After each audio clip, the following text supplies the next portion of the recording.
Hey everyone, welcome back for another deep dive. This time we're taking a trip back to the early 2000s to revisit a show that I'm sure many of you remember, Oh, yeah. MTV's Pimp My Ride. Yeah. So get ready to relive those tricked-out rides, exhibits iconic catchphrases, and all those crazy customizations that made the show a global phenomenon. It really was. But we're also going to dig deeper and explore what went on behind those shiny paint jobs. Right. The show wasn't all glitz and glam. Definitely not. We've got some interesting stories from former contestants and some insights into the world of reality TV production that might surprise you. It's going to be good. So to kick things off, I want to set the scene a little bit. Okay. The early 2000s, right? Yeah. Car culture was having a moment, thanks in part to movies like The Fast and the Furious Big time. and video games like Need for Speed Underground. Oh, for sure. Suddenly, everyone was obsessed with customizing their rides. Yeah, it was like this whole new world of car modding opened up. Exactly. And MTV, always on top of the latest trends, saw an opportunity. Sorry. Enter Pimp My Ride, a show that tapped into that car craze and took it to a whole new level. For sure, they really upped the ante. But honestly, what would Pimp My Ride have been without Exhibit? Right. He was the perfect host. I mean, think about it. He was a rapper known for his car-loving lyrics. Mm-hmm. He could make fun of a car held together by duct tape and hope, but in a way that was funny, not mean. Yeah, he had that perfect balance. And he had this genuine love for cars, It wasn't just an act. Oh, yeah. He brought that authenticity to the show. Absolutely. Made him super relatable to both the viewers and the contestants. And his delivery was priceless? Oh, totally. Remember that line? Yo, dog, I heard you, insert some ridiculous modification, so we put something even more ridiculous in your car type so you can absurd activity while you another absurd activity. Classic Exhibit. Seriously. Pure gold. So picture this. A typical Pimp My Ride episode opens with Exhibit rolling up to some poor soul's rust bucket. The car's usually on its last legs, Yeah, practically begging for a miracle. Exactly. And the owners there pouring their heart out about why their ride deserves a pimping. It's their baby. Totally. And then we cut to the shop where the crew is brainstorming how to transform this clunker into a masterpiece. Although later on we found out that some of that brainstorming may have been, let's say, guided by the producers. Guided. You mean staged? Well, let's just say the line between reality and TV magic can get a little blurry. Okay, we'll definitely get into that later. But for now, let's stick with the show's formula. All right. So the crew, either at West Coast Customs or later at Galpin Autosports, they'd get to work adding massive rims, revamping the interior, and installing all kinds of crazy gadgets. Like seriously crazy. And we're talking motorized grind rails, champagne contraptions. Don't forget the cotton candy machine. Oh, yeah, the cotton candy machine. It was pure entertainment, even if some of those mods were a little over the top. Yeah, and probably not that practical in real life. But hey, it was all about that wow factor. And you got to admit, the contestants' reactions during those big reveals, priceless. Totally. Like they just won the lottery. Jumping up and down, hugging everyone in sight, freaking out. And then Exhibit drops that final pimped line, and the episode ends on a high note. Perfect formula. Worked like a charm. And it wasn't just a hit in the U.S. Yep. Pimp My Ride went global, spawning international versions like Pimp My Ride UK. Uh-huh. They even had spin-offs like Pimp My Room. Seriously? Yeah. And Pimp My Bicycle. Pimp My Bicycle. Come on. I know, right? It aired in Germany and was apparently intended as a comedy parody. Wow, I guess they took it to the extreme. But it just goes to show how massive Pimp My Ride became. It really was a cultural phenomenon, for sure. More than just a show. Definitely. It was like, I don't know, this crazy over-the-top reflection of the early 2000s. Absolutely. It captured the whole vibe of the era perfectly. But of course, like any pop culture phenomenon.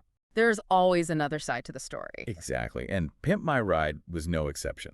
Right. It wasn't all sunshine and rainbows behind the scenes. Around 2015, some former contestants started sharing their experiences. And let's just say, Things weren't always as they appeared on TV. yeah, they painted a less glamorous picture of what really went down on Pimp My Ride. A much less glamorous picture. Okay, I'm all ears. What really happened? Well, for starters, some contestants claimed that the show exaggerated the damage to their cars. Like, one person said the production crew purposely dented his car and used aircraft remover on the paint just to make it look worse for the cameras. Wait, they were messing with people's cars just for the drama. Yeah, it definitely raises some questions about how far reality TV is willing to go for entertainment. Definitely a bit shady. For sure. And then there were stories about those crazy accessories being removed after filming. Seriously. They put in like a champagne contraption or a video game console and then just rip it out. Apparently so. Yeah, one contestant said they took out his champagne dispenser, a projector, and even swapped his reverse opening hood for a regular one. Why? What was the reason? They said it was for safety reasons. Tasty reasons. Yeah, I gotta love those vague explanations. Okay. What about the big question everyone always had? Did they actually fix the cars mechanically, or was it all just for show? Ah, the million-dollar question. Right. Everyone wanted to know if they actually did any engine work or if it was just cosmetic. Well, some contestants said that no engine work was done at all, and they ended up with cars that were still mechanically unsound. That doesn't seem right. No, not really. If you're going to pimp someone's ride, shouldn't you at least make sure it runs properly? Exactly. It's not just about looking cool, it's got to be functional too. Right. But it sounds like it was a bit inconsistent. A former producer actually explained that some cars were just so old and rusty that they would have had mechanical issues no matter what they did. Ah, I see. So some cars were just beyond saving. Pretty much, yeah. But then you have cases like the one where MTV was up front with a contestant's wife and told her they wouldn't be doing a full restoration. But then they surprised her with a brand new turbocharged engine. Wow. Talk about a twist. Right. So it seems like the engine work thing was a bit of a mixed bag. Some got lucky, some got, well, not so lucky. Exactly. And another thing that always bugged me, remember how the show made it seem like those transformations happened in just a couple of days? Yeah, they'd be working like crazy and then boom, the car's done. All very dramatic and fast-paced. Right. But in reality... Those customizations took months, like 5 to 7 months in some cases. Oh, that's a long time. Yeah, but it makes sense from a TV perspective. Sure, if they told you it would take half a year to pimp your ride, it wouldn't have that same sense of urgency. Exactly. And let's not forget about those over-the-top reactions from the contestants during the reveal. Oh yeah, the screaming, the jumping, the hugging. It was a lot. Do you think all that was genuine, or was there some coaching involved? That's what I always wondered. It all seemed a bit much sometimes. Well, one contestant actually admitted that he was asked to amp up his reaction when he first saw his car. Seriously? Yeah, apparently his initial reaction wasn't exciting enough for the cameras. So they were definitely nudging those reactions to create more drama. It seems so. It's reality TV, after all. Right. Always got to have that drama. Exactly. Pimp My Ride was entertainment, first and foremost. And like all reality TV, there was definitely some manipulation and editing involved. It makes you think how much of what we saw was real and how much was just for the cameras. A good reminder to always take reality TV with a grain of salt. For sure. But even with all the behind-the-scenes shenanigans, Pimp My Ride still had a huge cultural impact. Absolutely. It wasn't just about cars. It reflected a very specific moment in time, capturing the trends and attitudes of the early 2000s. Okay, so besides making car customization popular, how else did it influence culture?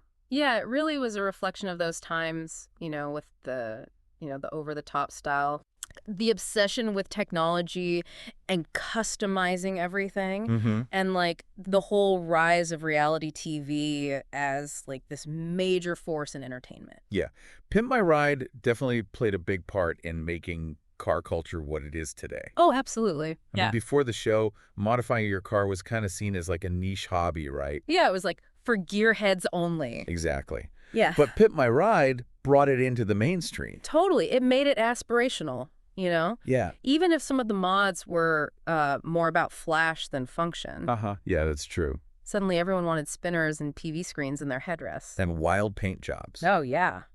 It definitely, pushed the boundaries of what was considered cool when it came to cars. For sure. And you know what's interesting? What? Some of those trends from the early 2000s are actually making a comeback. Oh, yeah, totally. Think about car wraps and custom lighting. Those are things that Pimp My Ride helped popularize. Definitely. And it's kind of cool to see that stuff coming back around. It's funny how nostalgia works, right? It really is powerful stuff. I have to admit, I kind of miss watching Pimp My Ride. Really? Yeah, it was just pure entertainment. Yeah. Even knowing now what we know about, all the behind-the-scenes stuff. Right. it's still a fun show to go back and watch. Yeah, I agree. It's a total product of its time. And it's interesting to look back on it now with what we know about reality TV. Makes you think about the whole concept of reality in television, right? Totally. Like how much is actually real? Right. And how much is just constructed for entertainment. Yeah. Pimp My Ride is like a perfect case study. Oh, for sure. It definitely reminds us to, like, be critical viewers and not take everything we see on TV at face value. Absolutely. But at the same time, Yeah. there's something to be said for the escapism that reality TV provides. Oh, yeah. Sometimes it's just fun to, like, turn off your brain and watch some crazy stuff happen. Totally. And Pimp My Ride definitely delivered on that front. Right. I mean, seeing those cars transformed and those contestants freaking out. Oh, yeah. It was just pure entertainment. Absolutely. And Pimp My Ride did it brilliantly. Couldn't agree more. It was a show that, like, sparked conversations, inspired creativity, and left this lasting impact on pop culture. For sure. I don't think I'll ever look at a cotton candy machine in a car the same way again. Definitely not. So after all that, what are your final thoughts on Pimp My Ride? Well, I think we've, unpacked the show's history, its impact, the whole complex relationship between reality and entertainment. For sure. And I think it ultimately reminds us that, things aren't always what they seem. True. But that doesn't mean we can't enjoy the ride. Well said.